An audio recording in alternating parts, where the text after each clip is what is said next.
You wait outside.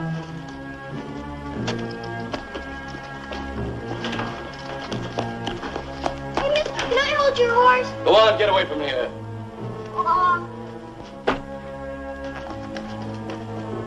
Is there anything you'd like to see?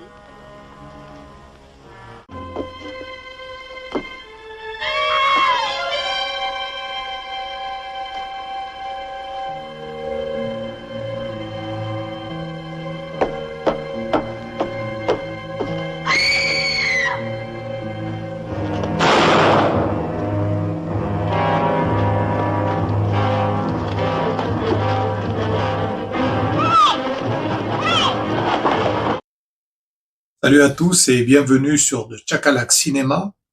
Alors avant de commencer cette analyse, je veux vous remercier sincèrement. Grâce à vous, la chaîne vient de dépasser les 1000 abonnés. C'est un cap important et je suis très touché par votre soutien constant, vos messages, vos partages et surtout votre passion pour le cinéma. Et puisqu'on parle de l'histoire de cette chaîne, il est temps, je crois, d'expliquer d'où vient son nom. La réponse se trouve dans un western singulier réalisé en 1952 par Fritz Lang. Il s'agit de L'Ange des Maudits ou Rancho Notorious et la chanson du générique de Legend of Chakalak m'a tellement marqué que j'en ai fait le nom de la chaîne. Et ce film, vous allez le voir, ce n'est pas seulement une référence personnelle, c'est une œuvre unique, hybride, imprégnée de films noirs, d'expressionnisme et de tragédie. On y va.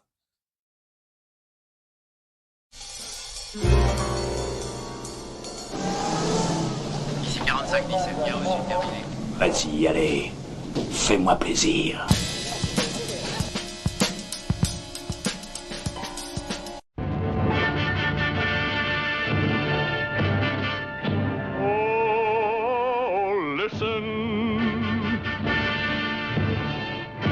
Listen well. Listen to the legend of Chuck-a-Luck, Chuck-a-Luck. Listen to the song of the gambler's wheel. Alors on le capte tout de suite, L'Ange des Maudits n'essaie jamais de ressembler à un western traditionnel. Il n'y a pas de grands paysages majestueux, pas de chevauchées épiques. Lang arrive avec tout son bagage de cinéma expressionniste et de film noir, celui qu'il traîne depuis M. le Maudit. Alors, le point de départ, nous avons Vern Haskell, cow-boy dont la fiancée est assassinée lors d'un braquage, interprété par Arthur Kennedy, et qui, obsédé par la vengeance, remonte la piste jusqu'à un endroit presque mythique, Chakalak, un ranch refuge pour criminels tenu par la mystérieuse Al Tarkin, interprétée par Marlène Dietrich. 3-5. Hold it, I don't want to see all this swindle on her birthday. Gary bugged that whole card, I seen it. Why? Say that again, Harbin. He cheated, I tell you.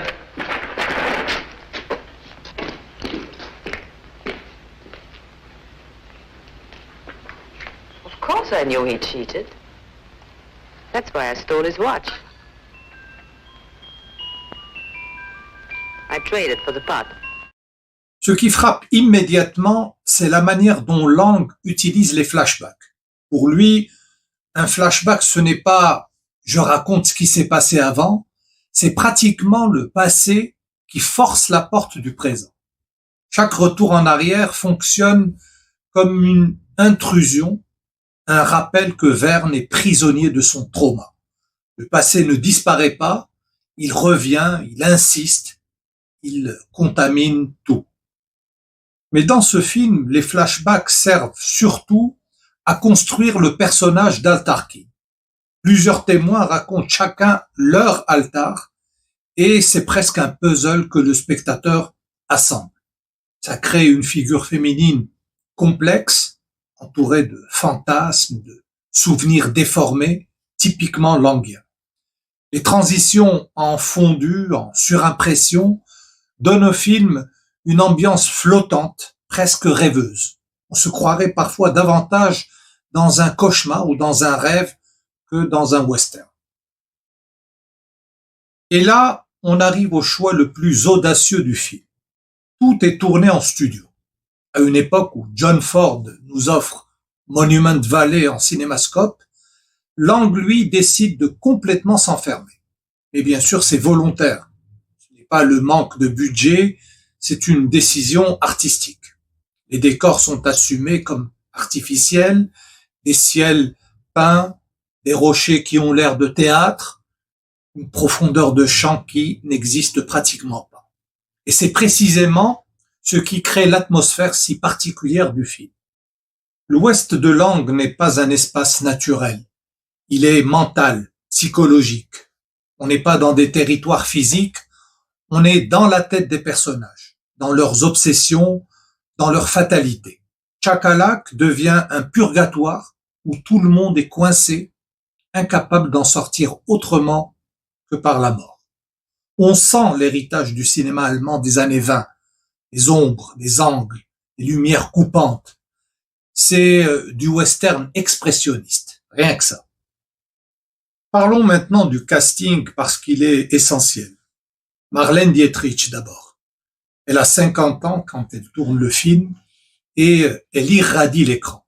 Son personnage, une ancienne danseuse de saloon devenue patronne d'un repère de bandits, elle le joue avec une élégance dure, une sensualité maîtrisée et surtout une vraie mélancolie. Altarkin, c'est une femme qui a tout perdu et qui a bâti son pouvoir sur les ruines de sa vie. Vern, when you come to a fenced range, do you always try to climb over? I always see if the gate's open first. But one way or another, though, you try.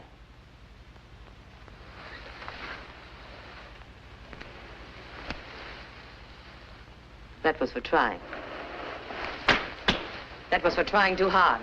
It strikes me you're real unfair, man. Why? Got 2 slaps, only 1 kiss. Arthur Kennedy dans le rôle de Vern est un héros langien typique. Obsédé, rongé, incapable de renoncer tellement sa quête le dévore. Il rend son personnage profondément humain, mais aussi inquiétant.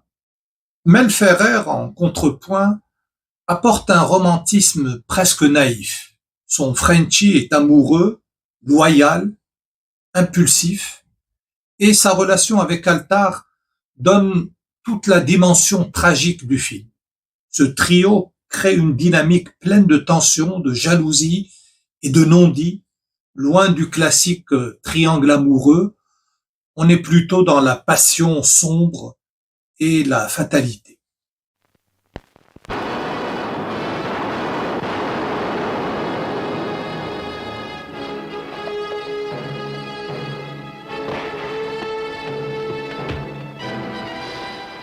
With all the violent elemental passions of a sandstorm.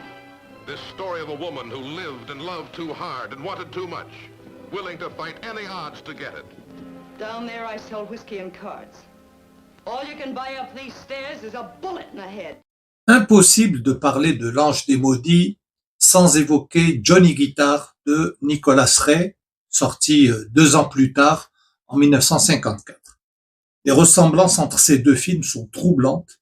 Les deux mettent en scène une femme forte qui tient un établissement dans l'Ouest, jouée par une star, Dietrich et Crawford, et les deux inversent les codes du western en plaçant une figure féminine au centre, réduisant les hommes à des rôles satellites. Mais surtout, les deux films partagent cette même artificialité assumée. Nicholas Ray tourne aussi en grande partie en studio, créant un Ouest stylisé, presque théâtral, et les deux réalisateurs utilisent des couleurs saturées, expressionnistes. Technicolor devient chez eux un outil dramatique et pas simplement décoratif. Mercedes McCambridge, burning with jealousy. And Scott Brady is the dancing kid.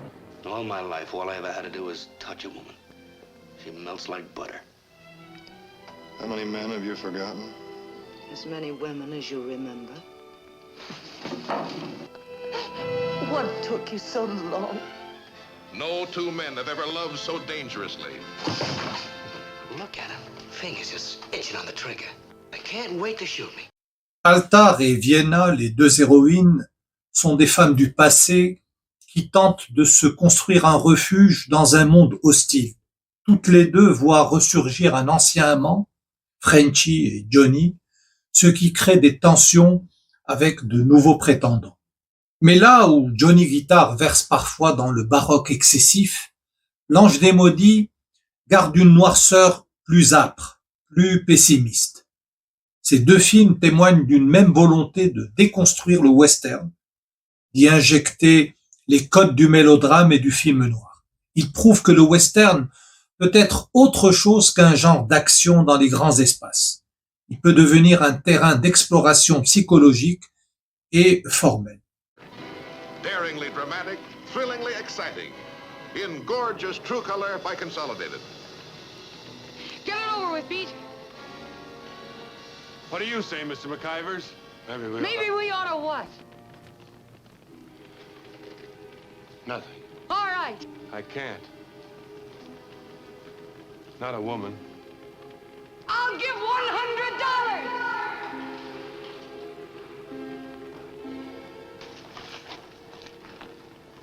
You'll have to do it yourself, Emma.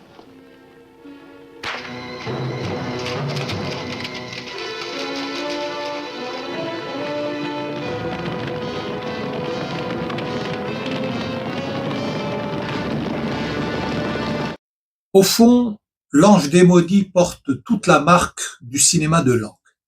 La fatalité, la vengeance destructrice, l'impossibilité d'échapper à son destin. L'amour, l'amitié, les refuges, rien ne tient.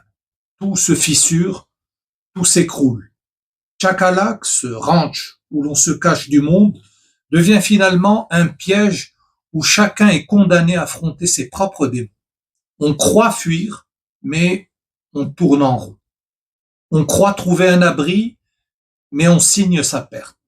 Fritz Lang filme cet espace comme un purgatoire, un endroit où les personnages sont déjà à moitié morts avant même que l'histoire ne commence. Avant de nous dire au revoir, je tiens à vous montrer les éditions en format physique que je possède des films mentionnés dans cette vidéo. Et je commence par cette magnifique édition de Johnny Guitar de chez Sidonis Kalista, un mediabook qui vient avec le Blu-ray et le DVD. Le livre est écrit par Patrick Brion, celui d'émission Cinéma de minuit. Alors, c'est un livre très riche en illustrations, avec énormément de textes, d'informations sur le film Nicolas Ray.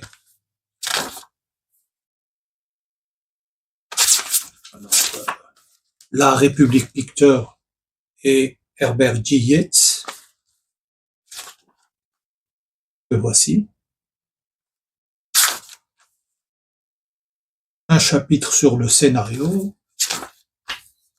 Nous avons Philippe Jordan, qui, selon Bertrand Tavernier, n'aurait jamais écrit une seule ligne de scénario. Il l'a souvent répété dans des bonus de certains Blu-ray de western. Des affiches, des photos. Vraiment un livre très intéressant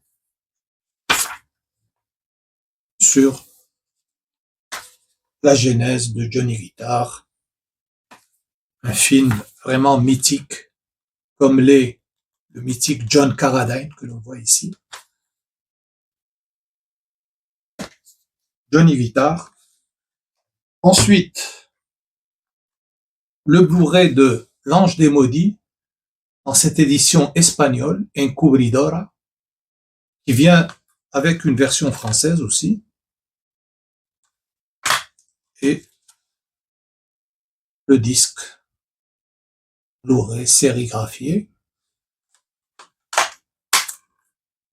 Un chef-d'œuvre de Fritz Lang, n'est pas très souvent mentionné quand on parle de ce réalisateur, mais un film que j'aime beaucoup et qui donc a donné son nom à ma chaîne Chakalak. So listen to the legend of Chuck-a-Luck, Chuck-a-Luck. Listen to the wheel of fate. As round and round with a whisper and sound it spins, the old, old story of hate, murder, and revenge.